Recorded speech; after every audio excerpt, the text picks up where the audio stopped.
How you doing, Ken? I'm doing all right. I heard you guys talking about the article, graphic art, I think, on the story. Yeah. Let me just I got up go ahead. I got upstaged. Everyone's talking about the art, which they should be because that was quite a funny picture that they came up with. If maybe you can pull it up. Basically, Ken has just been on a blitz of reporting on Amazon workers and their internal documents within Amazon that he's been able to get his hands on. So great journalism by Ken. I want to go through all three of those articles that you've passed in the past week, right? So I guess the past 7 or 8 days. The first one that made an incredible amount of waves is the one that Matt may be pulling up here with the artwork of the peeing in bottles one. So here we go. Documents show Amazon is aware drivers pee in bottles and even defecate en route despite company denial, and it's an Amazon arrow going into a water bottle. So good job, Intercept team. There. Nailed it. Nailed it. Let's talk about that though, Ken. So, we have been coworkers in the past. You've always been an amazing journalist, but you're blowing up here. You're getting all these Amazon scoops. This first article, which talked about how Amazon's corporate Twitter account essentially tweeted out, "You don't really believe the peeing in bottles thing, do you?" And they sent out a bunch of denials about the fact that they work their drivers and employees so hard that they have to go to the bathroom in bottles or bags in order to save their jobs. But you got your hands on documents that directly contradict their public denial from Amazon News. Not Amazon PR, aptly named, by the way. So, there had been reports in the past that this was happening. But what I thought would be interesting is, just talking to some folks and seeing what the prevalence is. Because, does this happen? It seemed pretty clear, judging on the reporting, that it did on some level. But I didn't have a sense of the proportion. And when I started talking to people, there were drivers that told me they're called delivery associates, where they deliver the packages, who told me there's not a single day I go without doing this. And I was shocked at just how commonly it happens. So not only does it happen, and their PR just lied, and I'm saying lied as in they consciously knew, because what I published, these were internal documents from management discussing the problem and talking about how prevalent it was. That's not to say they did anything about it, because as you say, Amazon, to give the devil their due, they're going to say, "Oh, we actually don't condone that. We tell people not to do it." And that's true. They do, hope that their employees don't do it, but that's because they don't want it to be seen and found out. And, I talked to so many people where I asked them, I said, "So did they change the quotas, these bruising quotas that they have to be, delivery quotas, to make it so that you actually don't have to do these kind of things?"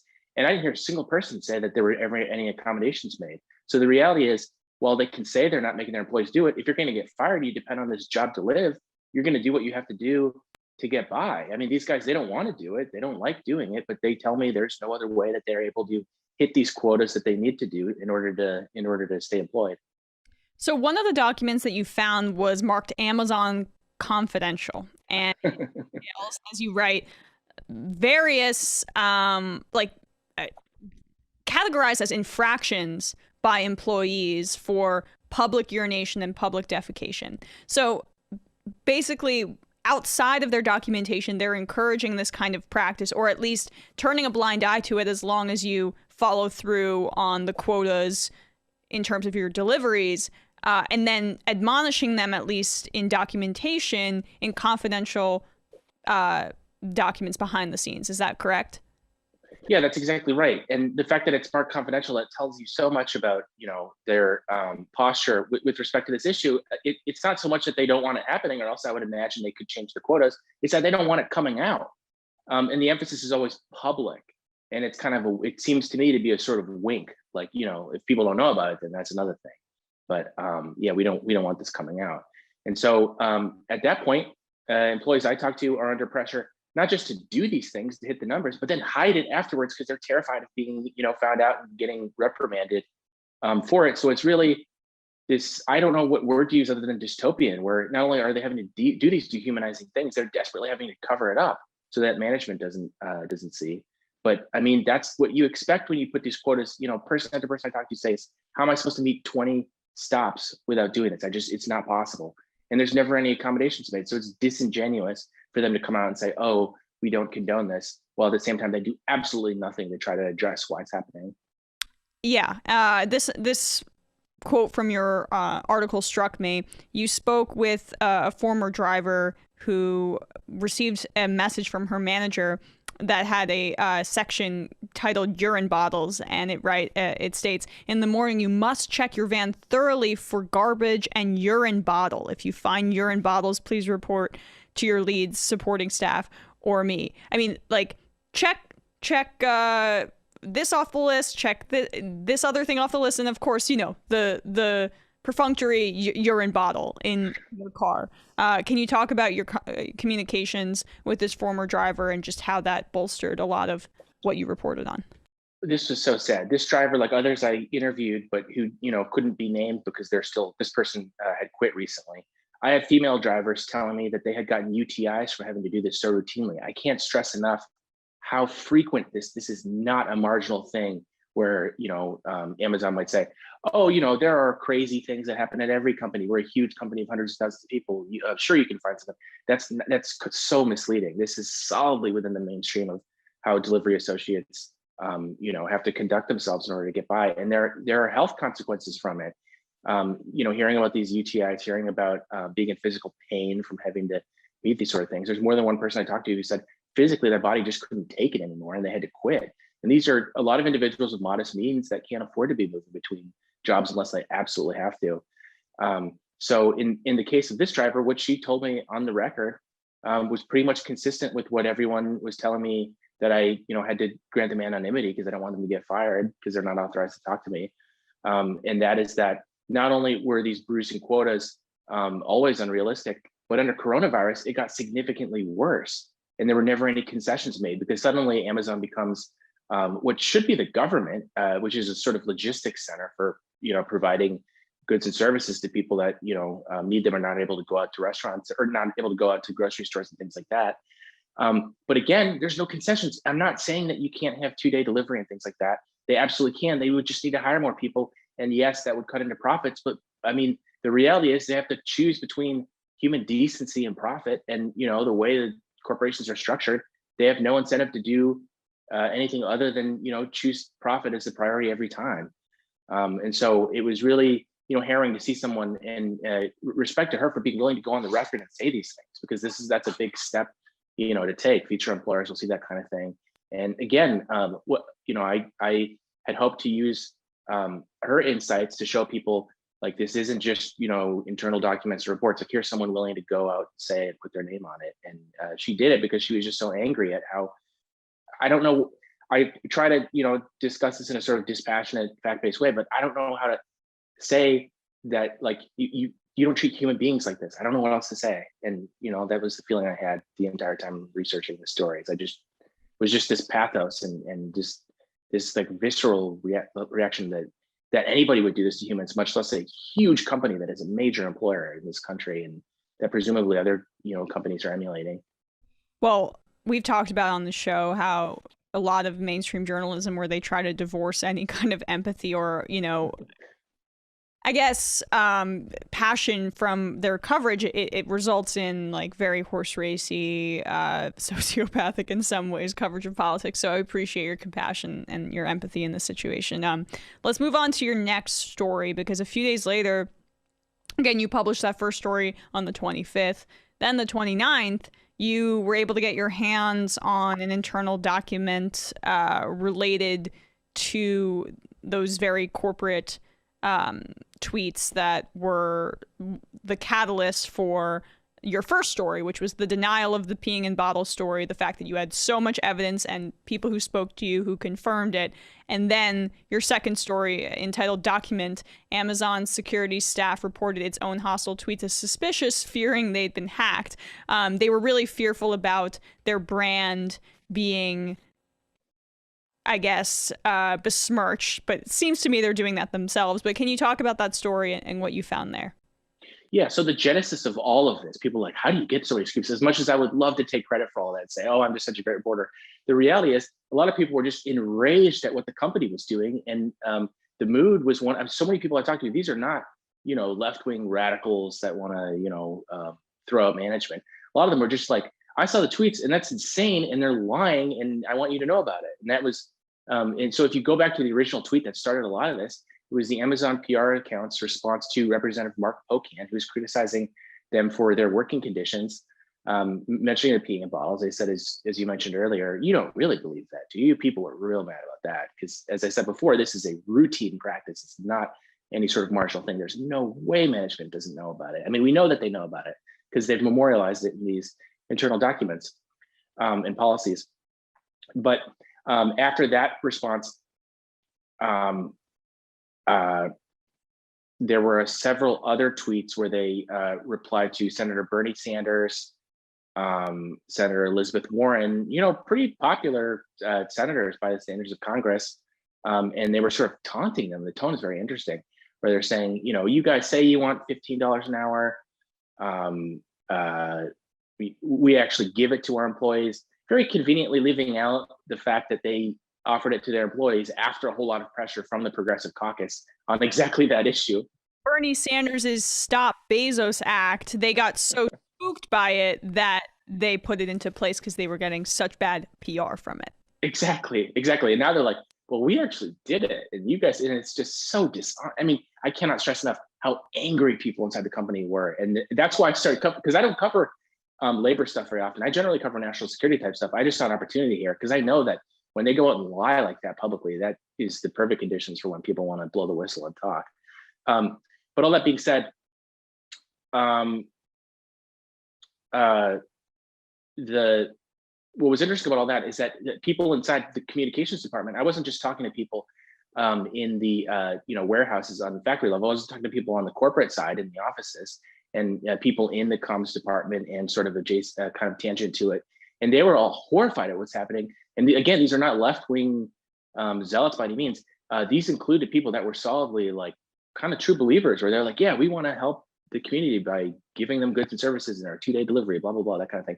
And they were shocked and terrified of what was happening. There were even just people that were saying the amount of time it's going to take to put out the fires and to try to regain trust that we've wiped out with these incendiary tweets to pretty popular political representatives is going to take probably months or years even. And so I'm talking to them, and then one of them says to me, these tweets were seen as so insane that an engine, I believe it was an Amazon engineer, reported it to Amazon info security as they thought that the account had been hacked. They were worried that the Amazon's Twitter account, they're like, this has to be hacked. This is so crazy. And then they get the report back. They're like, nope, wasn't hacked. This is someone in senior executive management. And my understanding is that this person is actually going around behind communications and not getting not going through the usual process where they have to get sign off and things to pretty much prevent exactly these kinds of scandals from happening. And I don't know if this is accurate, but Vox has reported, I don't know this firsthand, but Vox has reported that this is Jeff Bezos himself just railroading this stuff through and, to the displeasure of comms. But that's consistent with what I'm told, which is that there's someone very high up in the company that's mandating these things to happen, much to the dissatisfaction of pretty much everyone else in the firm, it seems like. Yeah, so you can't independently verify it, but Recode, which is a part of Vox Media, was reporting that this is coming directly from Bezos. So, based on your understanding of Amazon and your past research, who would have the power to kind of circumvent the comms department in this particular way? This seems to be coming from, at the very least, a high-level executive. Like, is it just to bolster this and emphasize it? Is it so unusual that that's what seems like a very likely scenario? No, it's perfectly plausible. And it's plausible that Bezos did. And my understanding is that it is someone very high up, because all the folks in comms were angry about it because, someone's going around behind their back to do these kind of things. And, we'll talk about this in a second, but in my third and most recent story about Amazon, the tone of these tweets, the kind of trolly, kind of provocative, sort of taunting demeanor, that was something mandated by senior leadership within the company, and they think it's a good idea. They think we're going out there and we're defending ourselves. And the Vox story says basically that, which is that Bezos was frustrated that we're not going out there and confronting these guys on what he considers their misinformation about the company and being more aggressive in these kind of things. And that's exactly what it looks like. I just don't know if it's him or if it's some other guy in senior leadership, because that's probably an attitude held by many that we got to go out there and face these guys down. And then you talk to anyone in comms, they're like, no, that's not what you have to do. In fact, we should just ignore these things because there's no upside for us to respond to any of this stuff. But, whatever the case may be, certainly plausible and definitely someone in senior leadership from what I understand. Yeah, it's the thinnest skinned people seem to be the most powerful people in the world in some instances. Yeah. But just to touch on Amazon practices before we move on to your final story, you talk about how within the company, these practices are really part and parcel of their efforts to stifle dissent. Can you talk about how they retaliated against their workers in Chicago and how that fits into the broader picture you're painting here? Yeah, so during the coronavirus pandemic, there was a big push. And again, I can't stress enough how not political these types of folks are, judging from the conversations that I had with them. Not necessarily conservatives by any means, but it's not at the front of their minds. A lot of folks, they are trying to survive. They don't have a lot of time to think about this kind of political, abstract stuff. So both corporate and in the warehouses, a lot of them are getting together and saying, okay, how can we continue to work as they want us to do, but do that in a safer way so that we're not going to, catch this horrible plague and get sick or, die. And so at the corporate level, that took the form of, people kind of getting together in these groups and saying, all right, well, let's present to management this plan. And here's a way we can do it where we can distance ourselves and maybe come to work, but mitigate the kind of risk and try to do something consistent with what CDC is recommending, but that'll work for our workplace. And then in the case of Chicago, there was people actually trying to unionize. And the NLRB, the National Labor Review Board, actually found that there was retaliation, if I remember correctly. And that's not super common. NLRB is not a super powerful organization. And to go up against Amazon like that, I would imagine that the evidence that they saw was pretty persuasive. But whatever the case may be, whether it's that or these groups at the corporate level getting together to try to form these message boards to discuss these things, my understanding is that those message boards were shut down. There were also put into place certain types of barriers that were said to protect them from COVID, but from people I talked to, they were concerned that they were trying to stop association from happening, people interacting, especially in the context of the union vote. Whether that's what happened, I don't know the people that implemented that, so I can't say for certain, but there's a lot of suspicion on the part of workers about all of these different policies. For example, they took down an internal directory where you can just look people up and not that it has a ton of personal information, but it might have their phone number and their email or something like that. And suddenly you can't find anyone else to interact with at your job because you don't know that stuff just from your day-to-day, work interactions. And the concern on the part of so many people I talk to is that there's, it's very interesting to them that this happened, coming up to these union votes, that sort of thing. And so from, a number of different angles, the impression was that there were attempts to atomize and keep people apart from each other with respect to the union stuff, but not necessarily taking up the CDC recommendations on the things you need to do to protect people from getting sick of COVID. And so that disjunct, that paradox, I think caused a lot of frustration and is what you're seeing really come to a head. There's this attitude that this stuff comes out of nowhere. That's never true. This thing was building up for the last year of people feeling as though they're not being listened to. And these are not marginal issues listened to on matters of how do I work so I don't get sick with this horrible disease, So that's sort of the context that what we saw over the last week or so is coming out of. Well, I mean, I'll editorialize and say I have zero doubts that was an effort to stamp down any kind of, or tamp down, I should say, any unionization effort, just based on what we've seen in Bessemer as well. It was confirmed by, I believe, The Verge, or actually, I think I'm getting that wrong, but that Amazon changed traffic patterns. They changed the length of traffic lights so that union organizers outside of the facility couldn't stop and talk to Amazon workers in their cars in order to aid the fight for Bessemer union organizing. So it's so part of the playbook of what we've seen from Amazon. Then let's move on to your most recent story, which came out 2 days ago. Amazon's Twitter army was handpicked for great sense of humor leaked documents reveal. So you find out that, or leaked document reveals. You found out that basically Amazon had a Twitter bot army that they created under the title Veritas in 2018 as a top secret mission. Can you expand upon that? Yeah, so this is another matter that was marked Amazon Confidential, which is it's almost it's like this cosplay that they think they're in the CIA or something else. Feels like when you're a kid and you watch a Jason Bourne series and suddenly you're you're the CIA case officer, all these things. So that's kind of funny in itself. But they use cryptonyms, just like again, I said before, I don't cover primarily labor stuff. I usually cover national security. And so to use these code words, it's kind of like, what in a business context? Why are you doing that?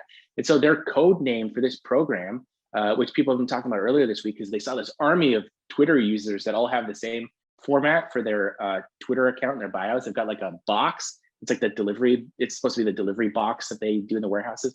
And they just come out in mass and are saying, it's almost like North Korea. It's like, we love Jeff Bezos, drinks the sun and eats the moon or something. And he's, all this great stuff. So people were like, what the hell is that? And, it is very strange and dystopian.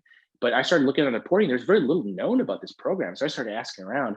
I mean, it's known that there are a bunch of these bots, or not, they're not actually bots. They look like it, but these are actually human beings, real people that work for Amazon are paid to post these things. Yes, and so I started, right. So I started asking around, like, what is this program? And somebody says to me, oh, he's like, they conceived of it in 2018. It was this big thing that everyone in comms thought was stupid.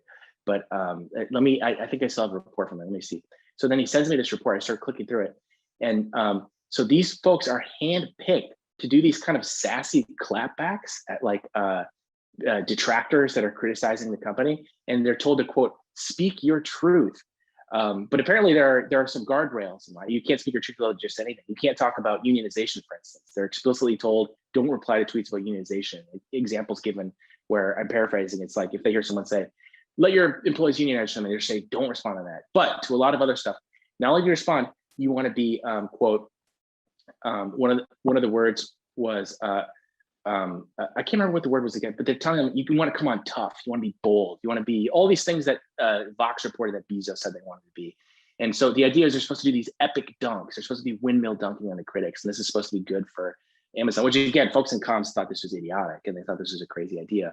But not only do they, authorize these folks to do it, they provide them with training. I think it was like a 1 or 2 week training, and they're handpicking these individuals for what they think is this sort of sassy sense of humor that's going to, make Amazon seem likable. And what's interesting is the folks are picking for these. This was in response to, in part, the urinating in bottles allegations. They're instructed to tell people, well, I never saw that, which is interesting because it's like, that doesn't mean it doesn't happen because you're claiming that you didn't see it, but we'll set that aside for a second. Not only are they picking these folks to respond to those kind of things, there's a line in it where they say, you're going to want to, it might be a good idea to pick people that haven't been there very long because they tend to be more enthusiastic about the company. And you can kind of read between the lines about what that means because maybe they haven't been there long enough to see people urinating in bottles and these kind of things. Or, if you're a young kid and you have a new job, you're excited about it at first before you start to realize, how it really goes. And so, all this just goes to show the amount of thought and effort that was put into this thing. This was not an ad hoc decision. They're specific. I mean, they discussed doing these pilot studies, like psychological studies, to try to identify the right people to comprise this Twitter army that they now use. And the idea that they're giving you any sort of representative sample of the people that work in these fulfillment centers is ludicrous. These are very carefully chosen individuals to tell the part of the story that Amazon wants to tell. Or else they would disclose all this stuff and it wouldn't be some secret program codenamed Veritas, which is funny in itself. But that's what we have with the Amazon Twitter army.